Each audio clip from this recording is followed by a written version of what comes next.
right, yeah, we're live, and welcome everybody to Blerdlines. This is your man Cam. With me, as always, is Cam 2. How you doing?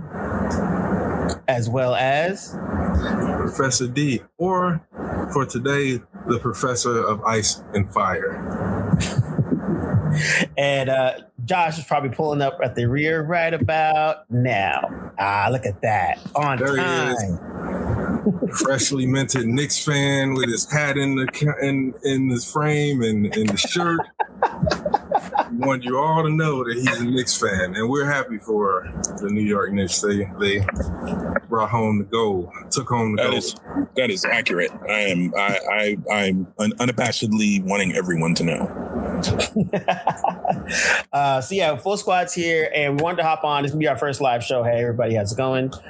We just haphazardly, all of us watched House of the Dragon season 3, the season premiere. So D, as our resident dragonologist, will guide us through to the fact not fiction, or TV versus the book. But a lot of different stuff has been going on. After we've had the feel goods of Night of Seven Kingdoms, where it was like a nice buddy cop thing with like Guy and Squire, and they're doing their thing until the end. But it was happy and it was optimistic. And then now that we're back to House of Dragon, boom, right back into the action. Political intrigue, death, maimings, battles, that, and the budget for this is fucking insane. Yeah, it's pretty crazy. It's pretty wild, the kind of things that we get out of, no matter where we stand in terms of the writing or, what it is, we get pretty much a really good deal in these fantasy shows now in terms of the budget and the look and the set pieces, the action, the costumes. They really do put us there. So for better or worse, man, that was a pretty epic battle episode. We're going to talk about some specific stuff, and obviously we can go around and talk about what we liked the most about the episode. But yeah, between the dragons and the sea, the naval battle, like you can't imagine. I can't imagine what that budget is, and then that's just the production itself. I mean, the post-production budget, got to be crazy. I mean, Josh was pointing it out to me. He was pointing out the editing, and we love Ramin Djawadi's score, which I did really love the reworking of the main score for this show. And I also think that should have happened way sooner. As of the first season, like, I was really disappointed that they just used the Game of Thrones theme. I mean, I get the connectivity, but this was better, more bombastic, more epic. It makes it feel like the story that is about to unfold. Yeah, and it makes it feel like its own thing. Yeah, no, it does. It does. And that's what it was missing, I think, at first. Looks like we got a couple people. Westeros is in the house. Well, what a great episode. Yeah. And also, I was going to say, also just for this episode, one episode out the gate, super dope. I think they kind of, I think they worked on a lot of their pacing issues that they had from season 2. Sorry. We got our first Knicks troll. I love it. You gotta have one. You be all right. You can win another time. It's cool. Hey, before we delve too deep into this, happy Father's Day to all the fathers in the chat. Yeah, same to you, bro. Same to you. Happy Father's Day. All the black men out there taking care of the kids. True. Yeah.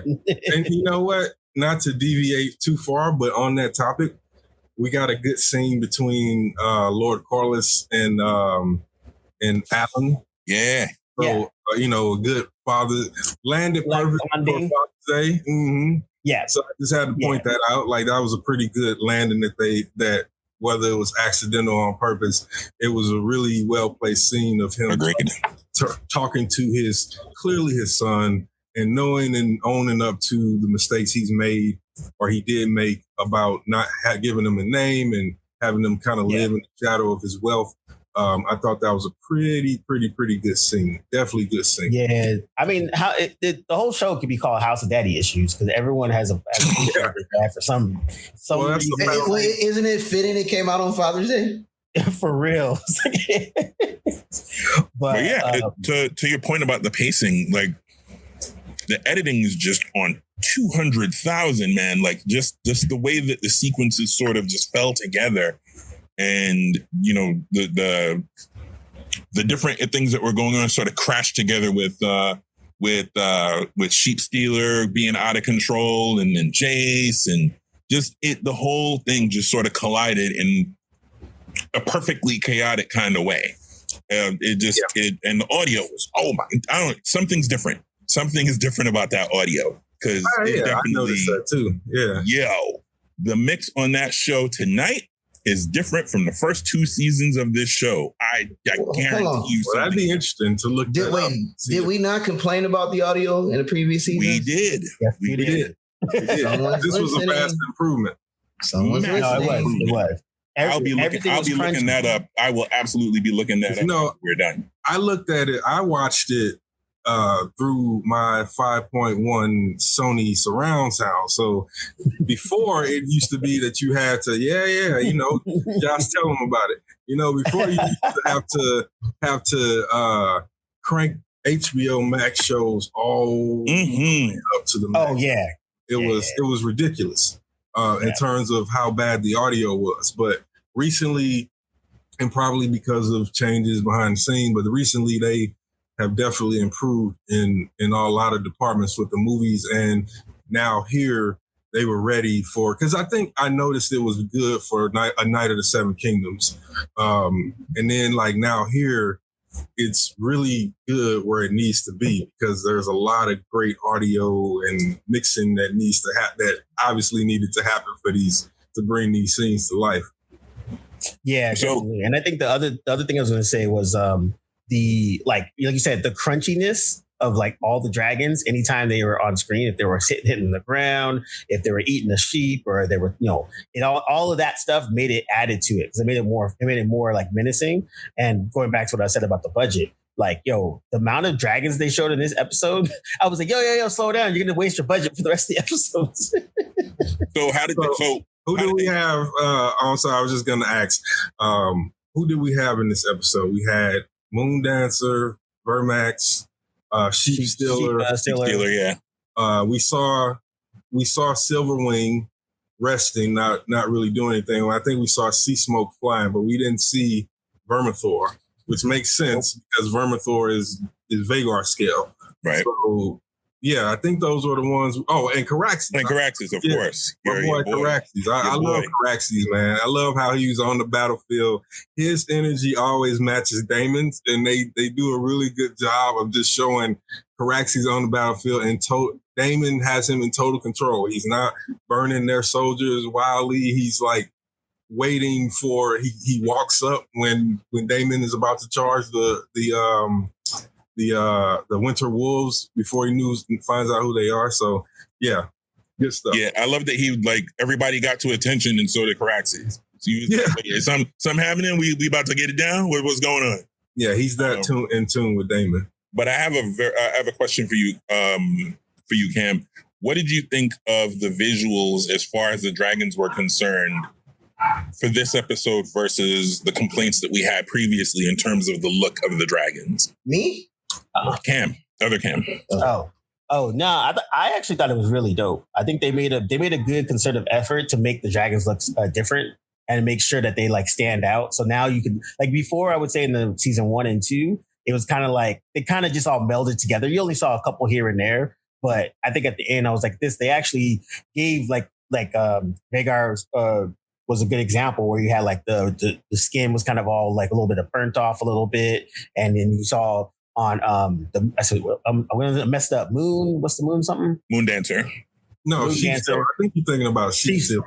I was thinking about Sheep Stealer. Sorry, Sheep Stealer had the scars on the actual neck and on the ribs, and then I think the moon dragon has another different style too. So like, I think this time they actually kind of leaned into like, I mean, and it's funny because it's like the easiest thing you could do is just paint them different colors and then like it's not hard. Like, hey, one's white, one's green, one's blue, one's red. All right, let's keep it moving.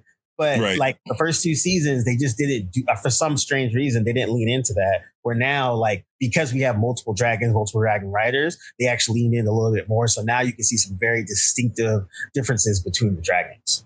Yeah, and those distinctions are a big deal in the world of Ice and Fire. I mean, just look at Caraxes, just for an example. You know, Caraxes is, and I think it's one of the things I love about Caraxes and Daemon and Meleys and Rhaenys, and even with how Rhaenyra was approaching Sheepstealer, is that the Dracarys thing was sort of Daenerys only. That wasn't like something that, in canon anyway, that was actually a command for the Targaryen or the Valyrian dragons. So when House of Dragon kept it going as if it was a tradition, first I thought, okay, it doesn't make a lot of sense, because the whole point was that Daenerys lost that information. She didn't have it. She had to create it herself, her own unique bond with her dragons and give them commands. But they've used it okay. But I think one of the things that was great about this episode, and as I mentioned with Meleys and Caraxes, is that they do show the different bonds that each Dragon Lord has with their uniqueness of it that they have with their dragons. Daemon doesn't have to give verbal commands to Caraxes. That's what I mean. How into I peeped that is. Yeah. You know, wait, who else is like that though?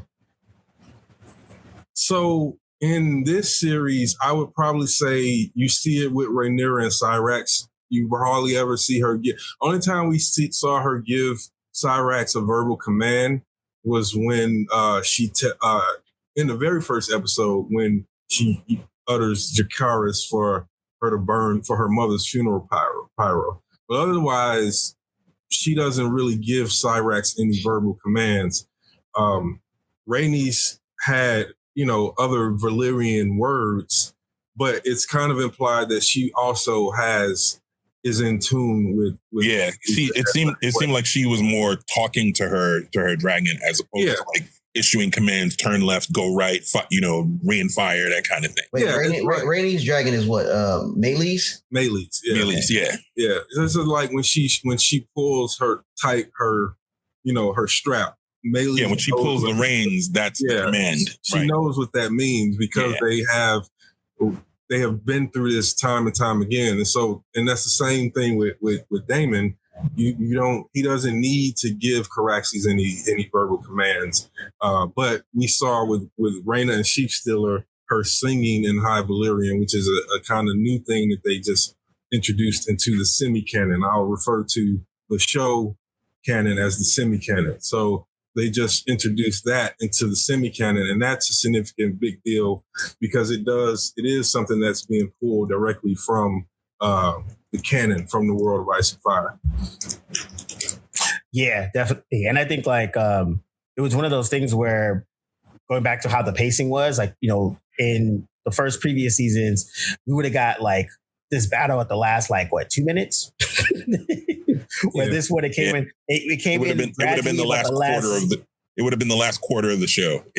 Yeah. But here we got and the way they paced it out was, by the time we started to get the Battle of the Gullet, then we started to see the other things that was happening around it, and then things started to move all in tandem. So then by the time we get to the last part, the Gullet sprinkled out through the show as opposed to just being this one big plot. Right? Mm-hmm. Which made it a lot. It made it better because then, as I'm going back to whatever the other thing I was looking at, boom, it got back to the Gullet. Boom. I'm like, oh, did the black dude die? No, he's not. He just fell into the water. Cool. Next. Yeah, and each time it gets more intense. So the first time we see the warning, cut away, and then they cut back. His ship's on fire. All hell is broken loose. And same thing. Cut back. The Dragonstone gets the message. Then we cut back a little bit while we see Jace and Bela pull up in Moondancer and Vermax. And that's kind of what made the editing jump out at me. They cut from the battle's about to start. Then they cut to Rhaenyra flipping out that she can't join the battle. Then when they cut back, it's in full swing, and there's sails on fire, and there's somebody. One ship is launching a fireball at another ship over the camera. Yeah, perfect. It's a good structure. It's an interesting structure. Shout out to the ODB of Dragon Sheep Stealer for just being a wild card throughout the whole. Really, I appreciate that because it is a wild dragon. It caught me off guard when she was like, "Those are not our enemies. You probably don't want to set them on fire." I was like, "Oh, well, that's the party we're attending." Okay. Exactly. Chief Stealer got mad when Vermax pulled up. It's like, what are you doing? Like, get out of my way. I want to burn the ships. I want to eat these people. Like, which was hilarious. Well, Chief Stealer doesn't. Well, I don't know what they're going to do with Semi-Cannon. He doesn't eat. That's another story. Exactly. Yeah. And definitely Rip Vermax. I saw RIP Rip Vermax. I like Vermax. I love his design. I love that he looked more like an actual reptile than a lot of the other dragons. And if he had gotten to full size, I mean, oh my, he would have been a monster. But Rip Vermax and Rip Jacaerys Valerian. I would say we will never see his like again, but then there's the Jon Snows and we'll see at least one more. We'll see a few more of his like, but Jace, you will be remembered. What have we learned? Never run headfirst into a battle. Well, you think they'd have figured that out by now. You don't have the kind of experience, because I think, and that's what I really do love about the story, both in the canon and the semi-canon, is that Jace is eager. He's eager to contribute. He's eager to prove his mettle as the Prince of Dragonstone. And obviously, there's a bit of insecurity because 2-3 individuals who are not Targaryens claim dragons, and part of the whole sticking point with him is the strong blood that's in him, and feeling that constant insecurity led him to doing what, and we often forget, he's only a teenager. Mm-hmm. Impulse. And that, teenager. That was my thing. I was just like, yo, your first battle is gonna be a huge one. Right. In the middle of the sea. I'm not sure this might be with training wheel. With like 8 million different variables popping off all at the same time. Exactly. Your dragon is full size, but Vermax is still young. It's the same age as Jace. So, and Baela did her thing too. But she not to cut you off, she is in a very short period of time become a much more strategic player. Like, she knows where to plant her foot and when to lift off. She knows when to dip left and dip right. I like what they're doing with her character as far as like the kid's savvy. Like, she's not stupid. And I like that. I like that they're giving that to a Black female character, and especially one so young and inexperienced. Like, that's a nice little intangible that I picked up on almost immediately. Yeah, and one of the other good things to add to that is that they are making. I don't like that Nettles was cut. Nettles' storyline was what Rhaenyra has right now, and then there's still some issues of how they're going to ultimately resolve that. But I kind of think I have in mind what they're going to do. But that's a conversation for another time. But I didn't like the setup of Jacaerys going and Baela going to the battle. I thought, again, I don't like when you cut against the world. And to me, that was just one of those moments where they're trying so hard to push the narrative of Rhaenyra's of the men in Rhaenyra's life feeling they know what's best for her because she is a woman, and not acknowledging her as queen. Now it gave Emma Darcy, it gave them a lot to work with in their performance, but it doesn't, to me, mesh with the world, because if you're not going to take the word of the crown prince over the queen. Like, if the says, that's a good point. You're letting her out, because otherwise, you're going to die. Have your head, she's going to have his head. It doesn't matter, and especially now that her son is dead. So but I get what they were trying to play. Like his job is to protect her even from herself. So if the prince gives the order for him to help her if the prince gives the order for him to protect her from herself, but that's not how it works in that world. No, exactly. And so that's not work that way. Yeah, that's my issue. Like again, if that were the king, you wouldn't have done that, and obviously that's the whole point. But at the same time, I think in the canon, Rhaenyra's choice to finally relent and let Jace go is a big moment decision, because it's a moment in which she says, okay, they need help. She realizes that her rushing off into the battle is not wise, because if she dies, it's over. And so it creates a moment where she trusts Jace, but then she later regrets it because of how disastrous it is. So I would have rather them go that route as opposed to doing what they did, because again, that cuts against the established world building. Okay. Yeah. That's fair. Yeah.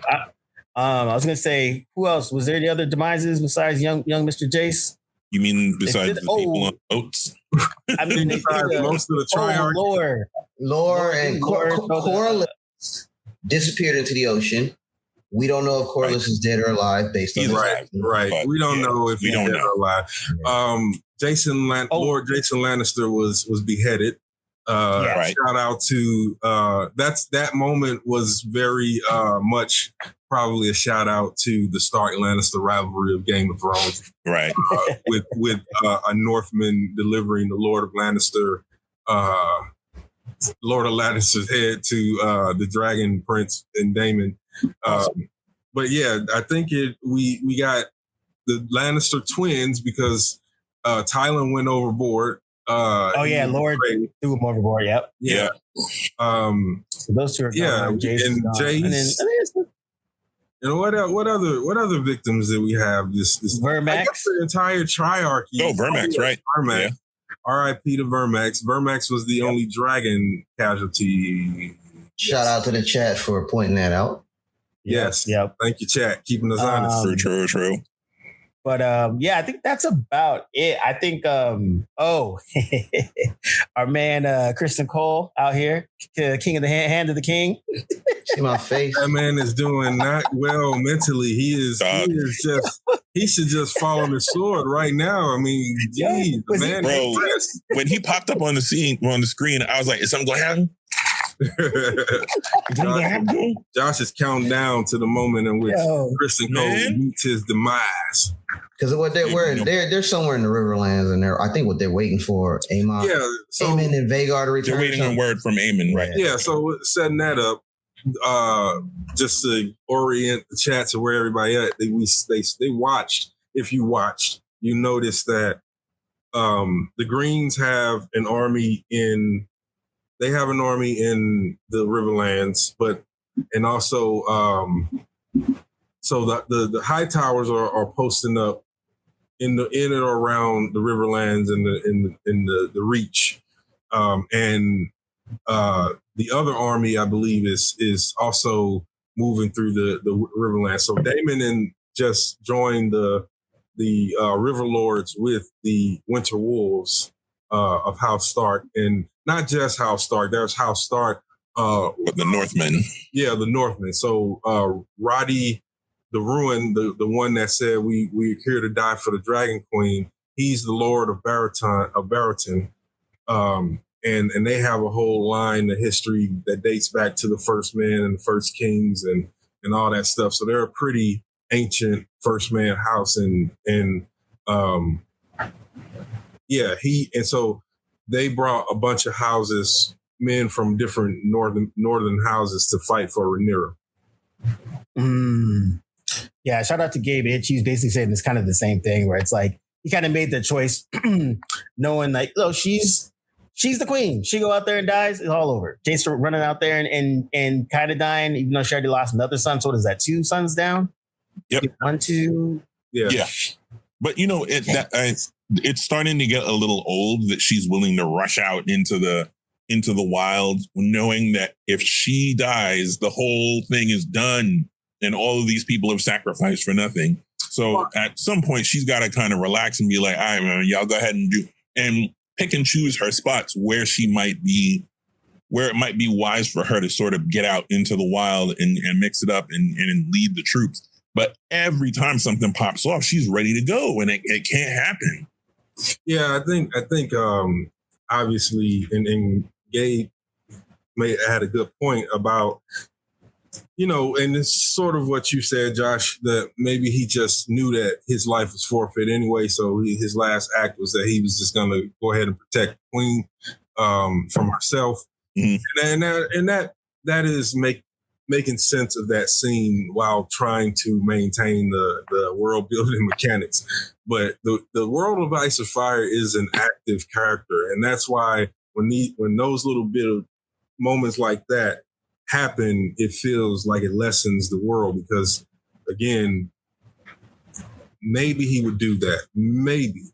But chances are he probably wouldn't. But because it would mean his life. Right. But this is semi-canon, so we'll work with that. I'll accept it. Quick shout out to the bastards of Targaryen and Valyrian blood, Ulf, Adam, and Hugh Hammer, waiting on the word of Aemon and Vhagar as well. We're not going to forget them. They just chilling in the cut. Right. So. Yeah, everybody's waiting on Aemon and Vhagar to move. And, it's funny because it's like, those are the ones you want to stay still. You don't want them moving. Aemon and Vhagar. You don't want Vhagar to have to raise up, and she's old and ornery, and like Vhagar will turn the lights out for everybody. So she might listen to dude's command if threatened. I mean, there's no guarantee what will or won't happen. Vhagar and Aemon are pretty in sync. I mean, Vhagar's original writer was Visenya Targaryen, who is pretty much had a very similar disposition to Aemon. So probably Vhagar's nicest writers were Viserys' father, Balon, before he died, and then Lena Velaryon before she died. But other than that, Vhagar's had some pretty psychotic writers. Sweet. Yeah, definitely. Other than that, I'm trying to think of what else other than good stuff. All right, we actually did a nice little cover. The sea battle in and of itself, overall, I thought was great. Like, yeah, the way that it framed out, the way that it played out, it wasn't too short, wasn't too long. There were consequences. Broke it up real nice. Yeah, it wasn't. There were consequences, and to your point, to Cam's earlier point about things being all nicey, like legit. I'm sitting there like literally munching on popcorn. Like, oh my God, wow, yeah, we're back to the shit, aren't we? Yeah. Exactly. Now we're back to blood and guts and the throne and big stakes But as I said before, I like that A Night of the Seven Kingdoms and this show are running concurrently with each other. Because story-wise and world-building-wise, this is how we get to the Targaryens of that era in Night of the Seven Kingdoms, because of the sins of this particular branch of the house and what they did. And because as a result of this, it brings them to ruin. Not spoiling anything, because that was sort of established at the very beginning of the series. Right. But it's bad for them. And each battle, no matter who is fighting it, has been almost lose-lose. Rook's Rest was not a total victory, even though Meleys was killed. They lost most of their infantry. Mm-hmm.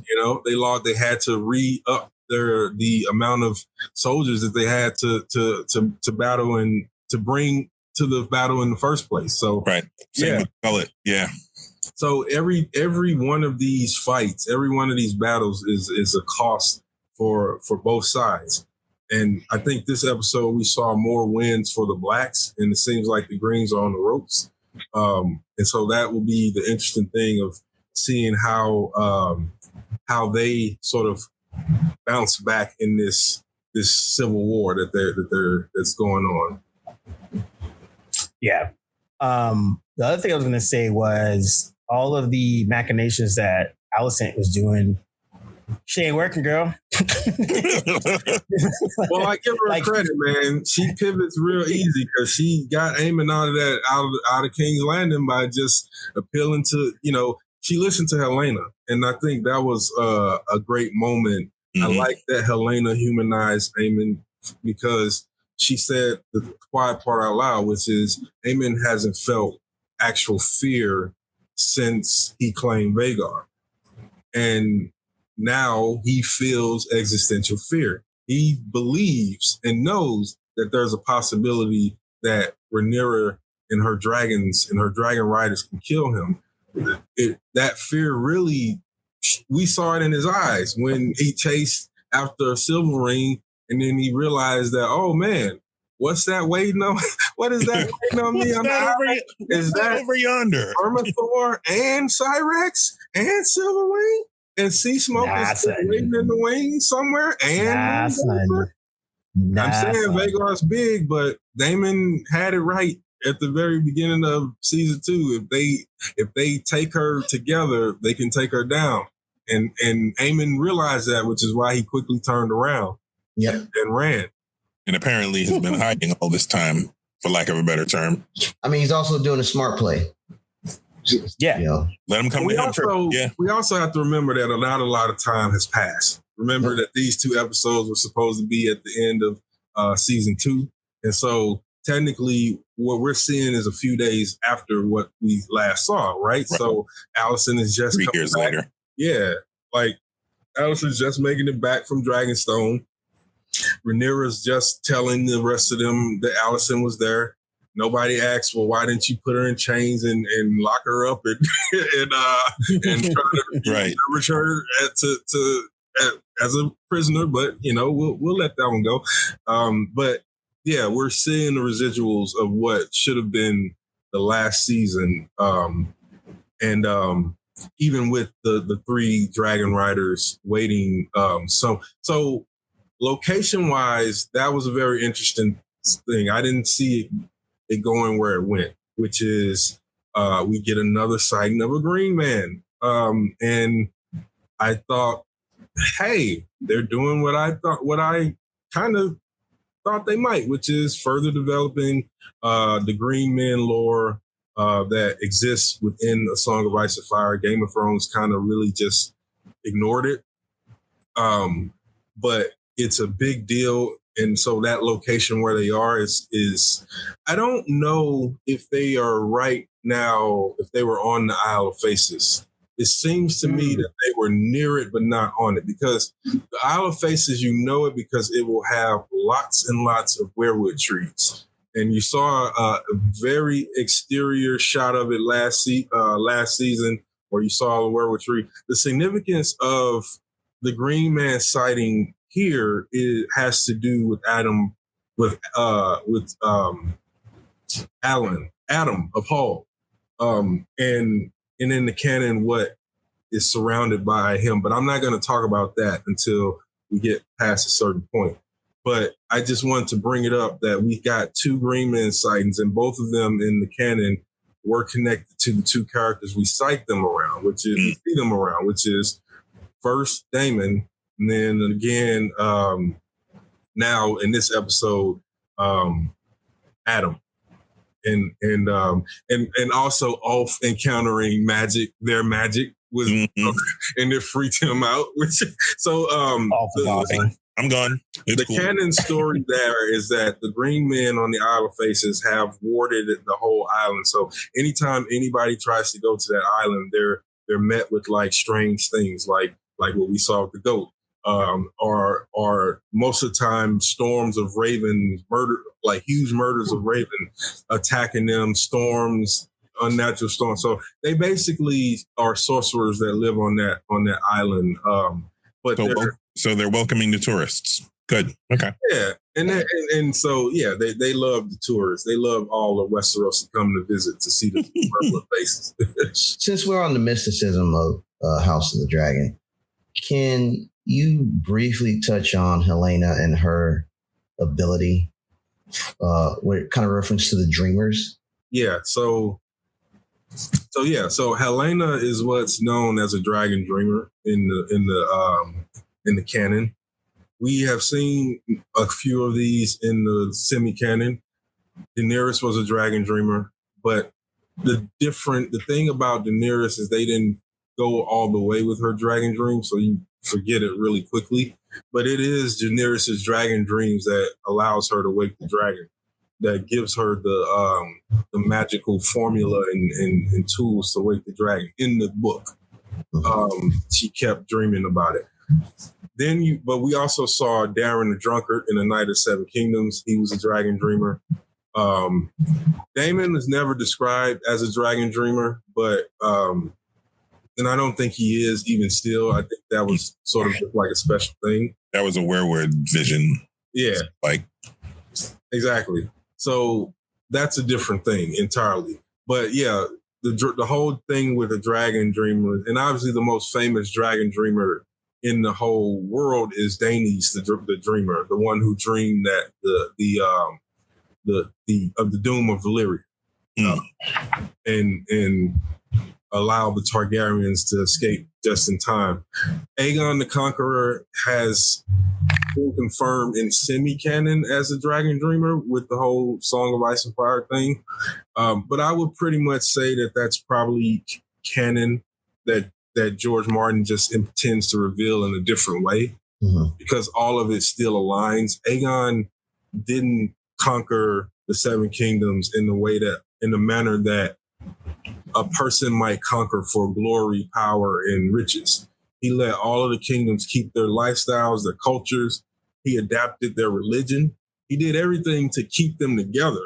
That he did to say, hey, he didn't bring any Valyrian culture to Westeros. Not at all. Only the Targaryens continued to speak High Valyrian, and few people around them learned it, but for the most part, the Targaryens did not bring any Valyrian culture. So that in and of itself tells us that George Martin intends to reveal that at some point that Aegon did indeed have a dragon dream that convinced him that he needed to conquer Westeros and knead the Seven Kingdoms into one.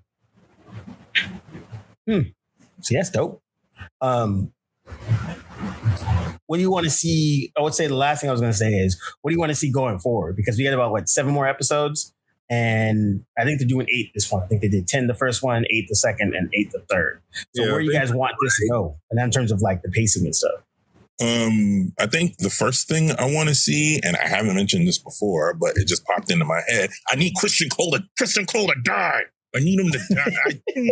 Well, that's a low hanging fruit, though. So. Oh, no, it's not. No, it's not, because he's still alive. That's why it's not low hanging. He does feel really bad. I mean, can he get no a little redemption though? No. Yeah, no, he doesn't deserve any redemption. No. But this whole I want to eat my own hat. I want that dude to die. Oh, stop it. You know you're not gonna touch that Nick. You're not gonna harm that Nick's hat. I said I want to. I didn't say I was. It's expensive. The one thing I do notice is that whether it be in Game of Thrones, Night of the Seven Kingdoms, or House of the Dragon, we always have a character we love to hate.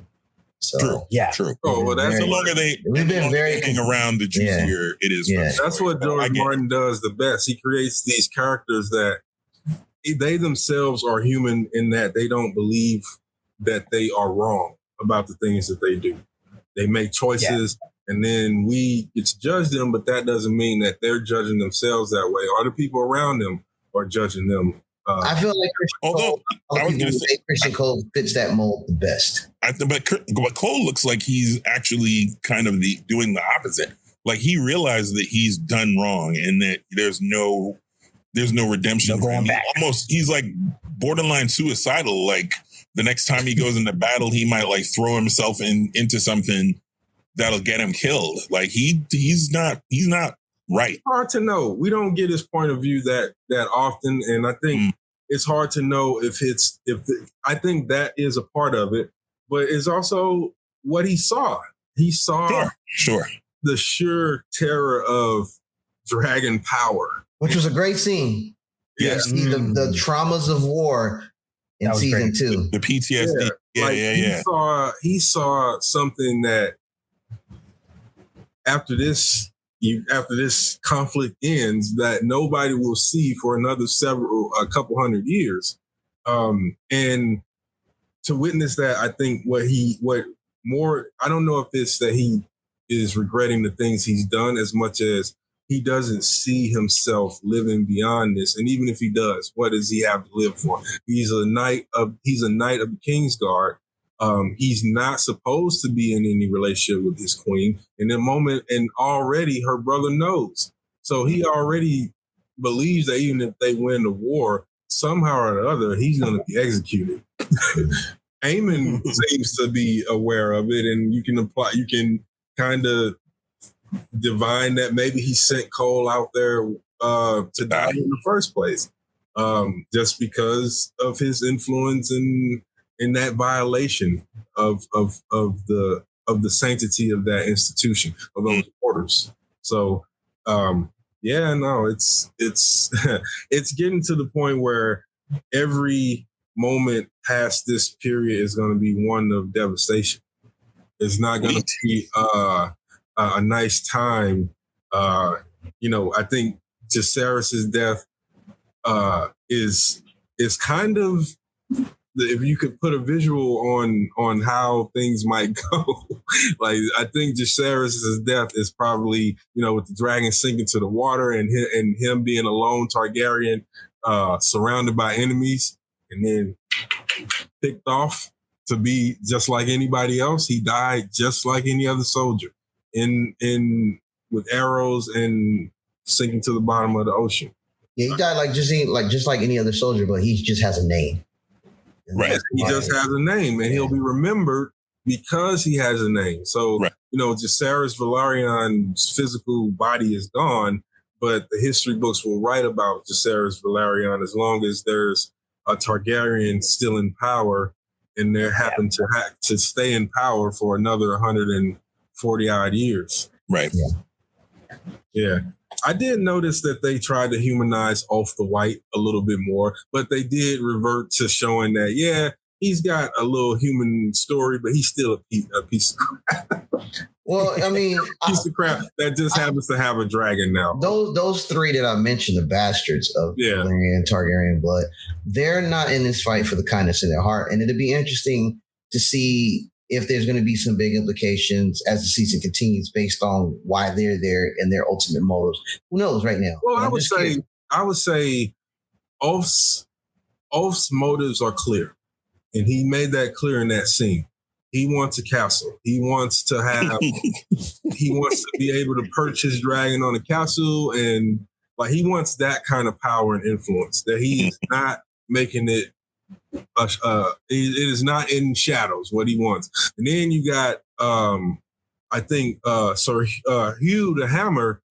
He is mysterious because when Ulf asks him, how you get your dragon blood, he doesn't immediately go into the story. And I have a feeling that they're going to be revealing more about his mother and actually who her father was. It's quite surprising, but I won't say anything. But then you got, I think Adam doesn't fit your description, because Adam is showing that he's Lil and Lil's servant. He's like, the queen commanded us to wait. We should wait. It's like, I'm saying we're going to wait, but what you see though are three individuals who are totally untethered in terms of power, right? Yeah. And they ain't got no name, right. and no power. But mainly, neither one of them can tell the other what to do. Right. You notice that vibe. Adam says, I say we stay. O says, who made you? Gave you the power. Yep, right. It's so. And then Alice, of course, popping up. She's such the Melisandre of this story. But she pops up and creeps them out, and then now they're like, okay, yeah, maybe we should go because the witch just said people were needed. So plus we don't want to stay. At first, I think they weren't convinced when Ulf was like, yeah, this place is creepy. But then when she just appeared out of nowhere, after they saw, that's what you meant. The antler man, the antler elf. They're like, Sea smoke. Come on, Yep. let's go. Anything to do with magic in Game of Thrones in Martin's world, just once it appears, usually- all right, time to go. Oh, it's pretty scary. I mean, his stuff is inspired by like Lovecraft and stuff like that. So like his deities and all of those, like these are like malevolent. Like in the story, in the canon, using magic is described as holding a sword without a hilt. And so basically the idea is, yeah, you might strike a mighty blow, but you're going to do you're going to do some damage to your hand, and you're probably not going to have that hand anymore. So it's a sacrifice. Every time you make a sacrifice. Bro, Shout out to Mike X37 for joining the chat. Yes. Oh, yeah. Yeah, as soon as I see the spooky shit, I'm like, how much of the seed of the poppy did I just take? I'm out. Word. Man, it's a word. I think Alice had the best line that describes it, where she tells Damon, like, yeah, man, there's a whole older ancient world that still exists up under and just watches you guys doing all of this stuff that means nothing and pretty much just eating your blood. Like just taking your blood. You're giving the blood to the trees and to the werewoods, and they love it and they're watching. And the old guys still have power even when you think they don't. So it's very much taken from Lovecraft and its making. I wanted to. Oh, go ahead, Josh. No, I was going to ask you a question. Yeah. Whether or not you were satisfied with how the episode played out based on the depiction in the books. For this one, it's a little bit harder. I'm giving them more leeway because they're not working off of prose that is written from anyone's point of view or right. A plot. This is literally written as a fictional text, right? So some of these are given multiple accounts of the details of the things that are happening on the ground. As far as this episode goes, I think they did a pretty good job of showing how hectic and chaotic the Battle of the Gullet was. Mm-hmm. The score just kept the mood where it needed to be the whole way through, especially from those scenes that was building to the Battle of the Gullet. And so, yeah, I do think that the pacing was better. I think that the way that it kind of built up and ended up getting faster and quicker as the story progressed was really good. And they did manage to bring in narrative development without compromising the action of the battle itself. So I do give them a lot of credit for what they've done. And, again, some things had to be changed. I have to double check on some of the things that they did change. I don't recall Jason Lannister dying in that moment. But then again, I know he does die, so it could be that they just moved it up.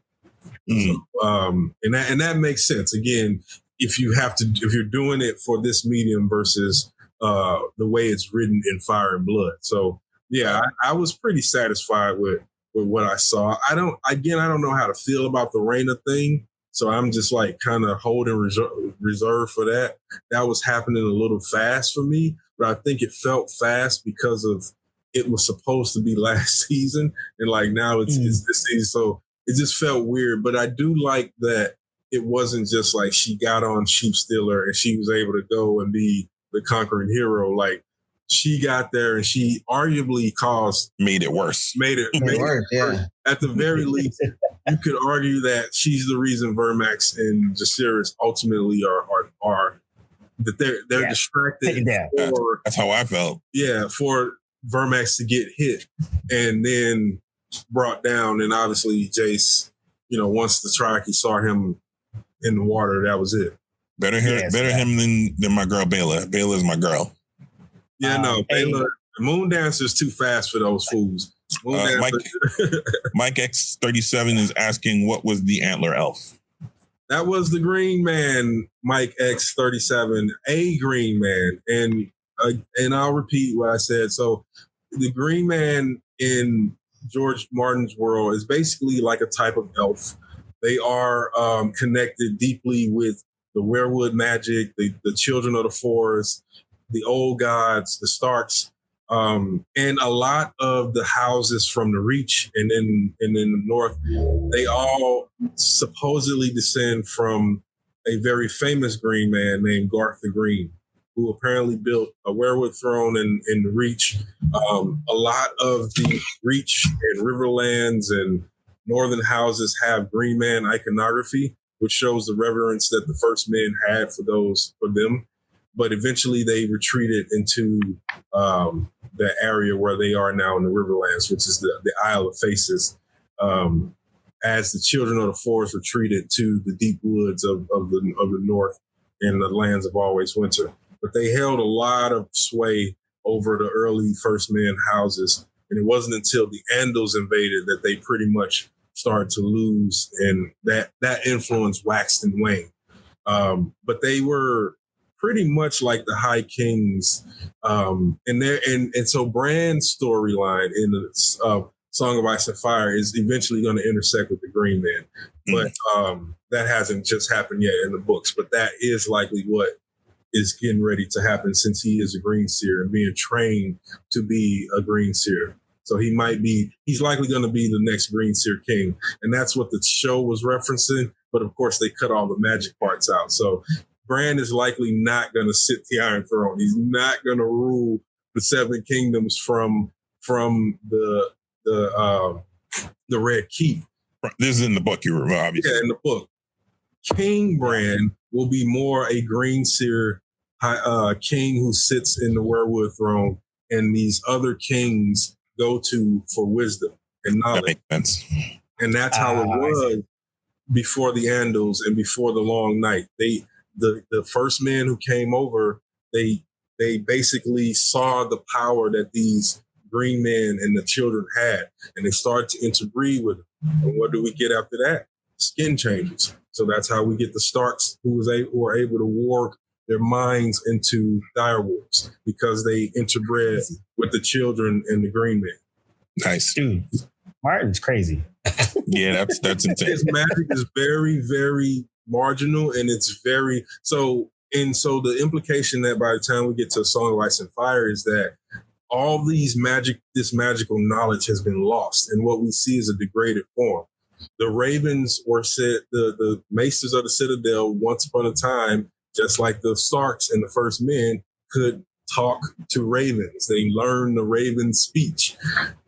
This is probably likely, and a lot of the fandom believe that it could be that they did speak a certain speech that they forgot, but also those early I'm triggering effects and stuff here. Also those early those early first men kings likely paid homage to them.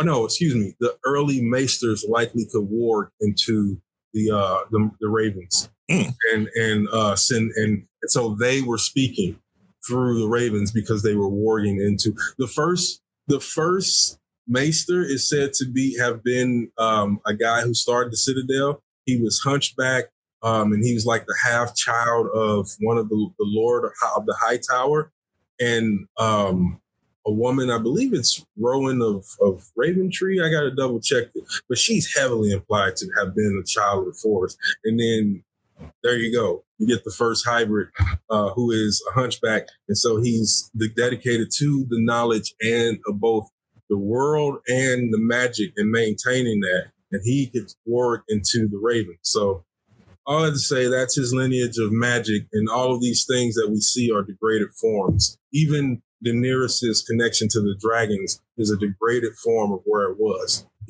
That's dope. Super dope. Yeah, but that was episode 1. That shit was dope. I was thoroughly entertained, and it was a little bit longer than 60 minutes. It's about 70. So I actually 73. So yeah, it was something like an hour. Yeah, so minutes. It was one of those ones where you're watching it, and then like you look at your watch, like, oh damn, there's only like 10 minutes left. How are they gonna finish this? For real? Exactly. And wait, what are we getting? 8 episodes this season or 10? Yeah, 8. It would be better if we got 10, but I guess this time around they're prepared for the 8, and I think that's the difference between this time and the last time. I think after the fact is when they were told they had to nix those last 2 episodes and move them to the 3rd season. So, because they were already in it already. Right. Yeah, because remember that was at the tail end of the strike and like all that stuff was being figured out. So I think this season shouldn't have those kinds of problems that we saw. And also shout out to them referring to Aemon as Aemon One Eye. I appreciate that. That's who he is now. He is Aemon One Eye. And I also like that they show that Aemon is definitely not, he's not steely confident, right? Yeah, he's not convicted. Yeah. Right. Like, and he showed that vulnerability to none other than his mother. Right. So that was a good moment where we see he wants badly to rival Daemon. Like he wants so badly to be, he even refers to him routinely as my uncle. Like he's proud that Daemon is his uncle. Right. So hates him all the same and wants to kill him all the same. And again, that's playing up that reoccurring theme of brother versus brother. Aemon, of course, being Rhaenyra's brother, is technically Daemon's brother-in-law, even though he's also they're also uncle and nephew. We know that this whole George Martin somehow makes us like these characters who practice all the incest and all that stuff.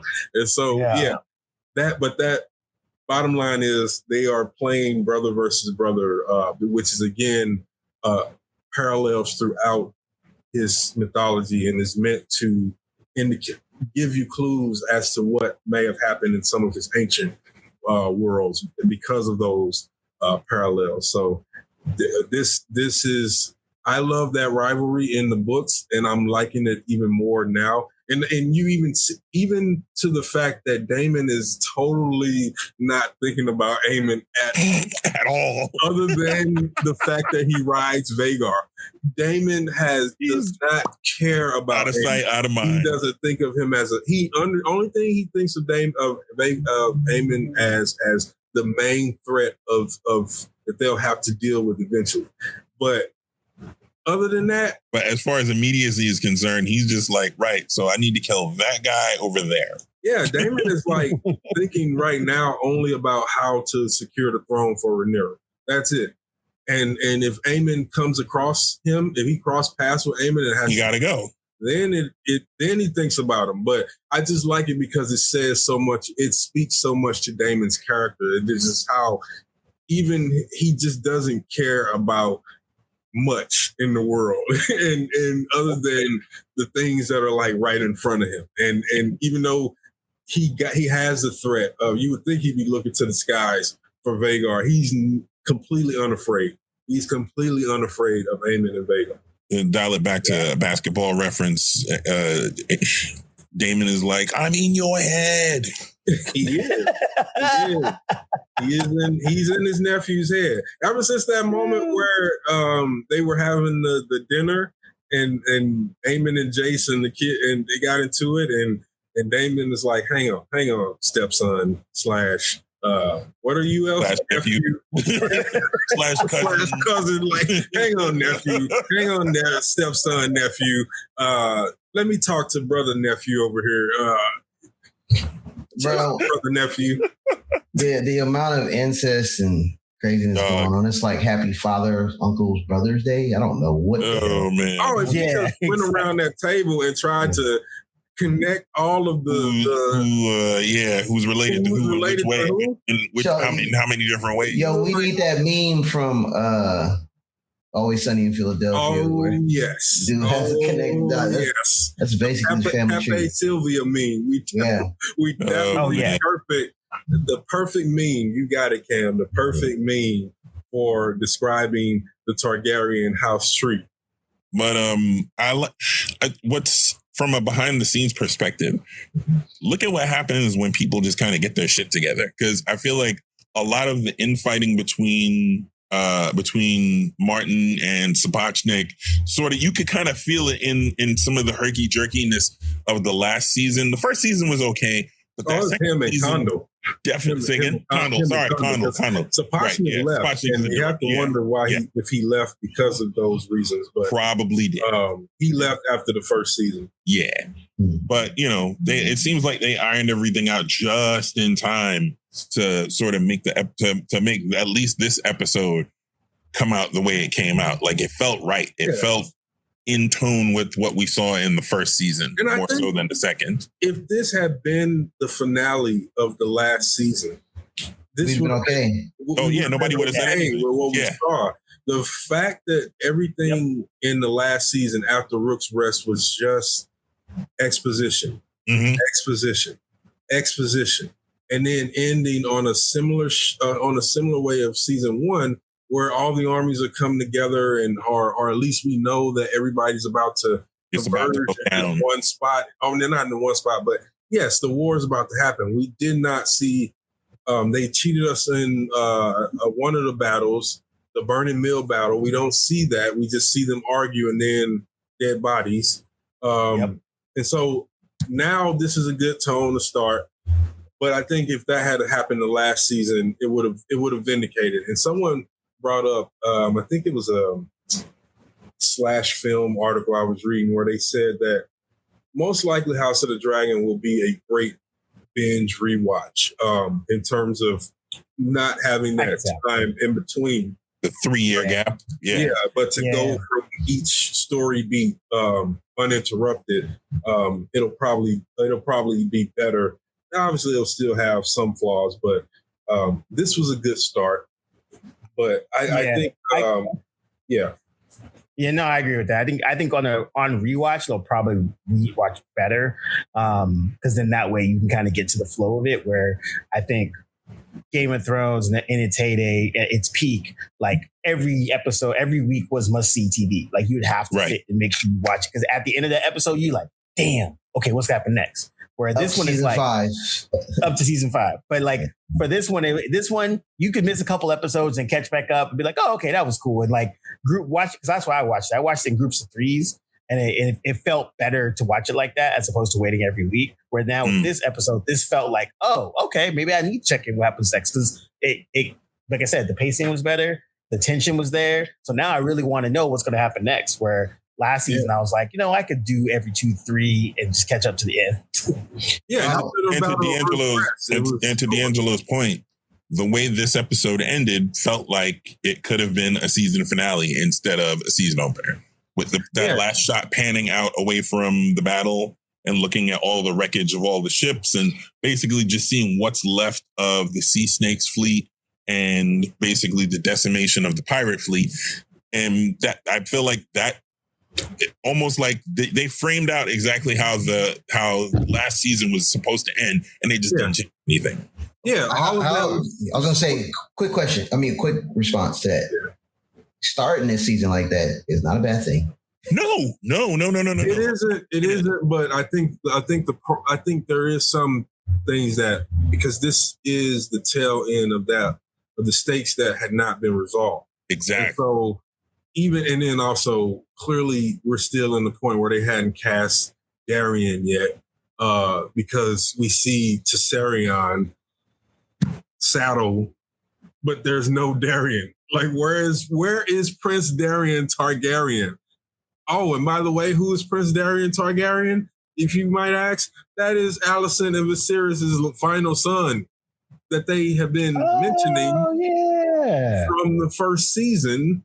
All the way since the first season, when Alicent asked, maybe they first mentioned him. No, they did first mention him in the first season when Otto is saying to when he's leaving. No, when he tells Alicent that her son Daron is doing well in the Citadel, and that he's learning and he's become because he was reassuring her. After, Aegon and Aemon were turning out to be the way they were turning out to be. But anyway, the point is we've gotten him through nothing but exposition. And so it'll be, and so even here, tail end of the show of the last season where he wasn't cast yet, we're still seeing the residuals of that. It did work as an opening as far as but I think nothing narratively was established, things felt like we were resolving things. Like it was at something that happened 2 years ago. Of the tension. It was at the peak of the rising tension that you would normally resolve. But again, it was not off-putting. And I think later we'll go back where we watch it, and we'll be able to watch those episodes back to back, and I think it will feel less like just picking up in the middle of things. Nuts and nuts. All right, well, we're gonna end it up there. Thanks everybody for watching. Thanks for the comments. Like, subscribe, tell a friend. We're gonna try to do these a little bit, maybe like once a month, maybe even more, but we're working it out. But shout out to the chat. Yeah, tell us the chat, and thanks for rocking with us for our very first live stream. And so, yeah, many more to come. Thanks for staying that past your bedtime, kids. Boy, who you telling, bro? Loving them dragons and up to talk about the dragons. For sure. All right, well, thanks everybody. We out. Peace. Later.